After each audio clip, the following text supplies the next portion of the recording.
to another episode of EPL on Pub. Class is in session, hitting the books on Pub Sports. This is another exciting edition of the main event on Talking Ant. Welcome to the good, the bad, and the money. I'm your host, Sharpies Bets, and we're here to talk 20-plus props in less than 30 minutes. This show is sponsored by PrizePicks. If you haven't, go over to PrizePicks.com or the App Store and use that promo code PUBSPORTS to get a match deposit on your first deposit up to $100, minimum of $25.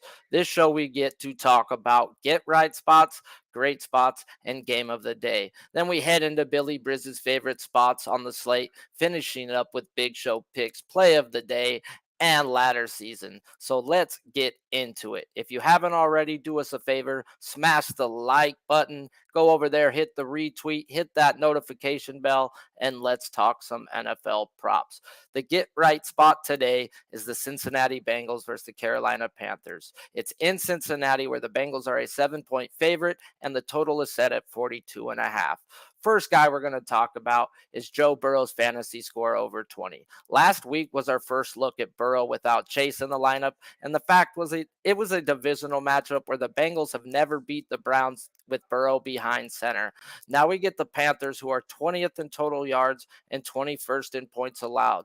Burrow this year has 5 games with more than 275 yards passing and 6 of 8 games with 2 TDs or more. With their run game as bad as it is, it will be more put on Burrow's shoulders, and I think he rolls in this spot. And that brings us into the skill position. Joe Mixon's fantasy score over 17.5. I know I just said the Bengals can't run the ball. Well, they still try, and the bolt goes to Joe Mixon. 5 of 8 games with 14-plus carries, while having 3 or more catches in every game. Mixon has only scored a TD, though, in 3 of 8 games, but all of those games he had 14-plus rushes in, and I expect a heavy workload on the ground and in the air, so fantasy is the way to go in my opinion.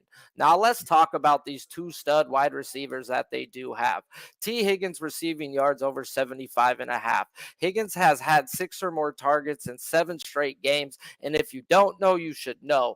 All of his numbers go up through the roof at home. Yards per attempt, yards per catch, targets, and catches. This man loves playing at home, and he is the big play horse now that Jamar Chase is gone. 3 of his 6 targets last week were for over 30 yards, 1 catch, 1 flag, and a missed call. But the fact is, Burrow was looking for him deep, and I think we cashed this on a big play touchdown. Now, the other wide receiver we're going to talk about is Tyler Boyd's receiving yards over 61.5. Another guy who has had 5 or more targets in 6 of 8 games and averaging 15.4 yards per catch this year. He is 4-2 to this number in the last 6 games, and last week versus the Browns, Higgins and Boyd were the only wide receivers to see more than 3 targets.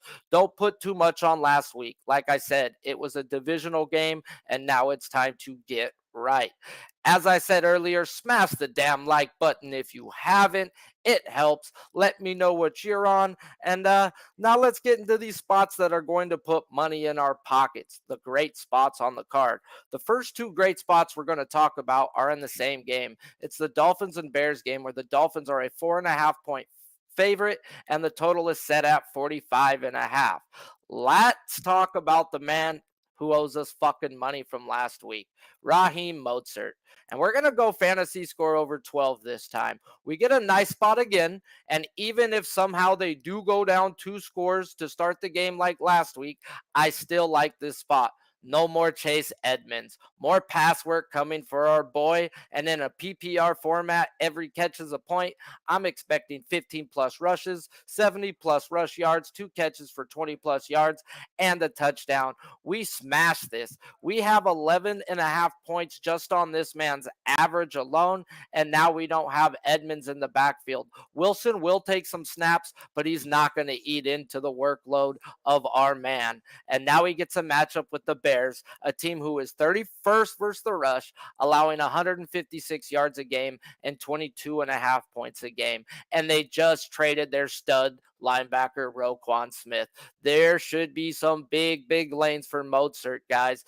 Tua's back there. You have to drop the safeties back. It's Mostert day, baby. Now let's talk about the other side, and this number is just too freaking low. Darnell Mooney's receiving yards over 43.5. Now we know the Bears are looking to next year by trading Roquan Smith, but they're not on offense. They just traded for Chase Claypool, and that means they're trying to work on their offense to me.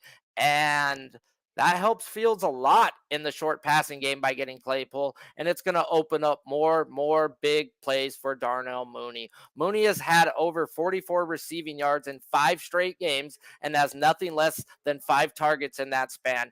And now he gets a Miami team who can take advantage of through the air. Dolphins are 26th versus the pass and 24th on third down percentage. I do expect them to be chasing most of the game, and that means throwing the ball. Give me the guy who averages 45 yards a game and 14.5 yards a catch. Now let's jump over to my team and talk about the Chargers and Falcons. And it's in Atlanta, where the Chargers are a 3-point favorite, and the total here is at 49.5.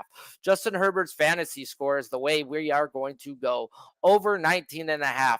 What do we know about the Chargers? They can't run the ball, period. Well, the Falcons are 31st in total yards allowed, but 11th versus the rush and 31st versus the pass. Yeah, 31st versus the pass. Does this not feed into what the Chargers are good at? Chargers offense is 27th in rushing and 4th in passing. Now in the second game back with both of his weapons, Keenan Allen and Mike Williams. Eckler too is also on the injury report, but logged a limited practice and should play. Herbert this year has over 279 yards in 5 of 7 games. We're having multiple touchdowns in 4 of 7 games. Multiple TDs in every game versus bottom 10 defenses, and that's what we have here, a bottom 10, if not bottom 5 defense. So sign me up for some Herbert time. And the last great spot of the day is going to be the same spot I'm going to bet as a prop later on. Aaron Jones rush plus receiving yards over 93.5. This may be the best spot on the board all day to me. And it's the Packers bell cow versus this Lions defense, which is 32nd in total yards, 32nd in points allowed, and 32nd on third down percentage. Their bad is an understatement. They're just terrible, like Charles Barkley would say. Well, now let's not say the Packers are good, but at least we know who's getting the ball. 5 of his last 7 games, he's had 12 plus carries, and 7 of 8 games with 3 or more catches. He is a legit 2-down back, and if the Packers or Lions do get up, and we don't have to worry, because Jones will be the reason why they do go up. So if they go down to the Lions, we're going to get them in the passing game. If they go up, it's because Jones busted a few big touchdowns. So either which way the game script goes, Aaron Jones is how I want to attack it. A true 2-down back versus these Lions is easy freaking money. Now let's get into the game of the day so we can get to Billy Briz and Big Show picks. The game of the day is the Rams at the Bucks. And now I know it may not seem like the game of the day. Maybe it was last year, but man, is this slate whack. And I mean, 6 people are on a bye, and some of these matchups are ones that I just want to run from. The Bucks are a 3-point favorite, and the total is set at 42.5. Prize Picks did not have a lot of Rams players at the time of this write-up, so let's talk about the one they did offer. Cooper Kupp's receiving yards over 93.5. Like last week, I would want his fantasy score, but it's not available. I know Kupp was injured last week and on the last drive, but was at practice in limited fashion, so all signs point to go with this guy. And if he's not, you got to just go bet the Bucks, because this Rams offense is terrible. Kupp has over 100 yards receiving in 4 of 7 games with 7 or more catches in all but 1 game. And he scored a touchdown in 5 of 7 games. Fantasy score is the way, but like I said, it's not available yet. Bucks are a top 10 pass defense, but they're bottom 5 on third down percentage. And you should know who Stafford is looking at on third down. Cooper fucking Kupp. That's who he's looking at. Like I said, not many Rams to talk about, so let's get into some Bucks. And I got an under here, guys. Yeah, you heard that right. Let's talk about Chris Godwin's fantasy score over 15. We've been on this guy somehow, some way the last few weeks. And if you haven't noticed, Godwin's finally back from the injury last year and has been eating in this offense. 4 of his last 5 games, he has double-digit targets and nothing less than 6 catches. With this Rams D being top 10, by the numbers, rushing is going to be tough. And Godwin, is going to get a few more of those screenplay calls, guys. So I like this guy's catches. I like his receiving yards. So might as well as just take it, bundle up in a package, and take his fantasy score. I'd look at Evans, though, if you do want to take the yards. He is the big chunk guy in this offense. That's the one they are throwing the ball down the field. Godwin does all the dirty work. So in a PPR format, that's why I want his fantasy score. And let's talk about another man's fantasy score. A guy who hasn't been so good this year, Goku, aka Tom Brady, fantasy score over 17. With the Rams being so good versus the rush, this game is going to fall on Tom Brady to win it. In 8 games this year, he's only thrown 1 interception, but also only 1 game with more than 1 passing touchdown. And I'm telling you, today is the day where I expect Brady to put it on him. Yeah, I'm telling you guys that. They know they won't be able to run versus the Rams, so I expect Fournette and White to be used more than normal in the passing game, as I expect the Bucs to use the screen game as their rush game in this spot. And that brings me into the last spot. Leonard Fournette's rush yards under 48.5. Fournette is 4-4 this year to the number 48.5 and gets a Rams defense that's 7th versus the rush, only allowing 105 yards a game. While the Bucs are dead last on offense, rushing the ball at a whopping 61 yards a game. Their line is bad, and Fournette is averaging 3.5 yards a attempt and 48 yards a game. The last 4 weeks, White has been taking from his snaps and has 5 or more carries in the last 4 games. The last 2 weeks, Fournette is only averaging 2.6 yards a carry, where White is averaging 4.2 in that span. He is going to keep taking work from Fournette in what's already a bad matchup for him. I'm not an under guy, but this just makes way too much sense for me. Well, enough of me poisoning your minds with my opinions. Let's bring in the guy who's on or damn near the top of NFL Pub Hub on Pub Sports Radio every Sunday with over 18 cappers involved. A guy who fucks props in the eye hole, and my favorite guy to talk NFL props with, Billy the Kid, a.k.a. Billy Briz. How are you doing, my guy, and are you ready for this shithole of a slate? I'm doing good. You can hear me well, right? Yes, sir. All right, sounds good, man. We're starting it off with Jacksonville, man. Evan Ingram over 40.5 receiving yards. Ingram has been one of Lawrence's favorite targets over these last couple of weeks. In his last 4 games, he had at least 4 catches and 50 or more yards in 3 out of the 4 games. And a great matchup versus the Raiders, who are allowing 1.84 adjusted fantasy points per target to the tight ends, which is the highest in the NFL. I think Evan Ingram's going to eat this week. That doesn't sound too shabby, actually. Ingram has been looking pretty good in this offense. Your second spot is in the Vikings-Commanders game, where the Vikings are a 3-point road favorite and the total set at 43.5. What's your angle here? I'm looking at Terry McLaurin over 65.5 receiving yards. We talked about this, I feel like, in the last couple of videos. Finally, Heineke has been able to release the real scary Terry since his return. McLaurin leading the team with a 25.8% target share, averaging 8 targets and 93 receiving yards per game. This week, he faces the Vikings secondary, who's been trended down even with Patrick Peterson. They have allowed 335 yards per game to opposing wide receivers across their last 3 contests. So pretty putrid. I think Terry McLaurin eats this week. Terry McLaurin, like we said earlier, guys, has seen a 32+% target share from Tyler Heineke since last year, and it just keeps coming, guys. Like, the only other person this year who has something higher than that is DJ Moore, where he's actually over the 50% target share. So, yeah, target shares mean yards. So your third spot is in the Seahawks-Cardinals game, where Cards are a 2-point home favorite and the total set at a 49.5. How are you going to attack this divisional matchup with 2 shit defenses? I'm shocked that this was not the game of the week, Sharvie. I feel like this is the highest over-under of the day.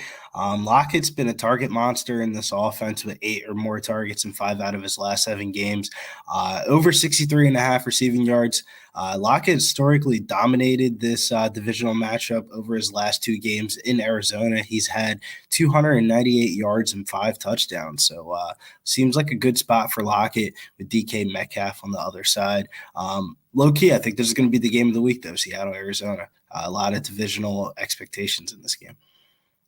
I freaking actually like that, and I my brain wasn't working this morning, bro. So I saw just a bunch of stupid teams not there, and I'm like, oh my god. I guess last year this would have been the game of the week, is the way I explained it to myself. So yeah, this probably is the one where you're gonna want to stack on DraftKings both sides, and like I said, leading into it with two shithole defenses. So that should have triggered my head, huh? Well, that brings us into our last spot on the board, and it's in the same game where you started. Raiders and Jaguars. How are you going to end your day? Ending the day with Travis Etienne, man, over 104.5 rush and receiving yards. You always tell me go rush and receiving. You don't know which one it's going to be. And with Travis Etienne, definitely comes into play with that one. With Robinson being traded, Etienne hit career high in snaps and usage, scoring a touchdown for a second time in a row. Etienne's coming back-to-back 100-yard games now, averaging 6.2 yards per attempt as a bell cow. He gets good work in the passing game too, with 18-plus receiving yards in 5 out of 8 games so far this season. The Raiders have allowed the third most DFS points to opposing running backs across the last 4 weeks. So good spot for Travis Etienne. Man, I love hearing you because you look at the usage rates and stuff, and ETN on that usage rates is just, oh my God, that dude is the real deal, man. Real deal. It's what we've been waiting for. Yeah, actually, man, that's why I didn't understand why they drafted him in the first round. Well, I get it now. Thanks for coming on, my guy, giving us your thoughts. And if you don't know, guys, you should follow Billy at Billy Briz is where to find him. Unselfish, low volume. Let me repeat that. Winning fucking bets. Any last words, and where can they find you this weekend? They can find me over on Twitter at Getting Bills. Make sure you hit the like, subscribe button. Very busy weekend this weekend. We got the Breeders' Cup. We have the UFC event going on this weekend and a dirty Week 9 NFL slate. So you got to stay tuned, locked in, and get some money. Stay tuned and locked in. Well, thank you, my guy. If you haven't already, smash the damn like button, and let's hit a commercial and finish up this show with Big Show Picks ladder season and our 2-pick power play for Week 9 in the NFL.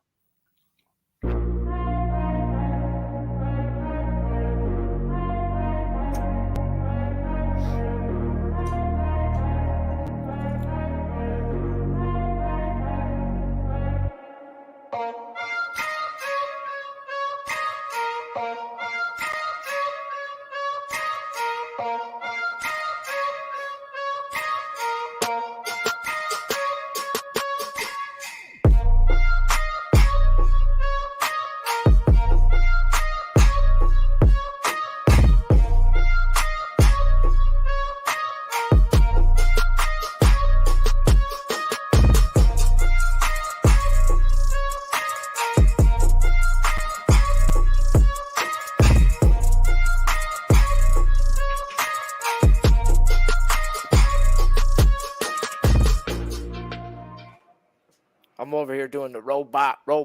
It's that time, guys, where we call the fireman and bring out the ladders. And our local fireman over on Pub Sports Radio, the man who made ladders great again, Big Show Picks. How you doing, my guy? And how's hunting been? Do we have food for the winter yet? I did shoot one. I didn't recover it. It's a bad thing. And one of the worst things that happens in hunting, but it does happen. A little distracted. I got to hold the puppy. I don't want him walking around while I'm on the stream chewing on shit like wires and. Hey, distracted is the name of the game today, bro, but we get shit done. Well, enough about us. Let's get to the money. What are you looking at today? Devontae Adams? Amon St. Brown? Higbee? Or do you have a fucking curveball for us? I'm going back to the well. I'm taking the fantasy score over 17.5 with Devontae Adams. Trevor, got a question for you. How pissed do you think the fucking Raiders are this week coming into this game? They've got to be, bro. It's their season or not, bro. I heard Michael Irvin say 24-0 means your team quit. And if you're quitting on the coach, bro, it's going to be a real bad season. So this game means a lot more than what people know about. This is, do you want this coach here? Are you willing to fight for your coach? Let's see it, bro, because his ass is on the hot seat. And I could just see this being Devontae Adams probably. This is probably like one of his worst feeling games in a minute. I know he shared a couple with Rodgers like that, but to get blanked, to get donut, that's a new feeling for a guy that's came off a lot of years of success at being a wide receiver. And with Jacksonville being ranked 21 in passing defense, 18 to the wide receiver, this is a matchup that I want to take advantage of. I'm looking for like 7 catches, 100 yards. That gets me to the 17 without a touchdown. So touchdown will be gravy. Devontae Adams, fantasy score over 17.5 and a crazy puppy. And a crazy puppy. Well, did you have us a ladders play today or not? I thought you said you did. I got one.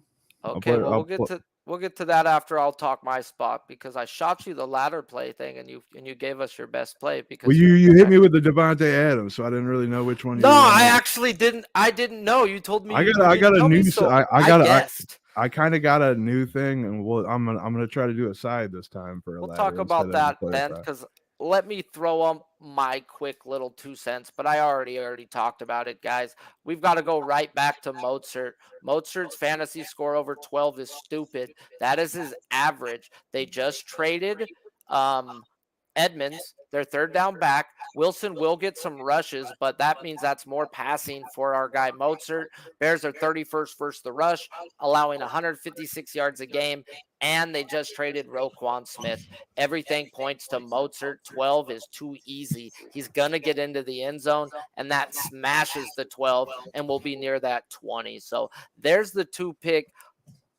shot that will get you paid this weekend. And now we're going to come in with the firemen, with the ladder season. What do you got for the peoples? Before I hit the button, I do kind of need your prop here to hit, and actually I need it to smash. I need you to smash this prop that you just picked for my ladder play of the week.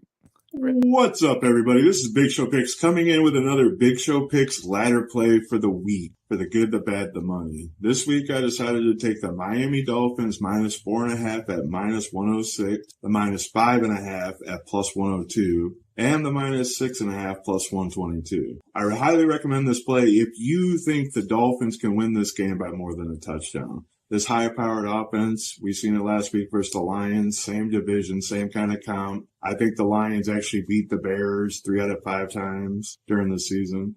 Bears have the 16th ranked overall defense, giving up 344.5 yards per game.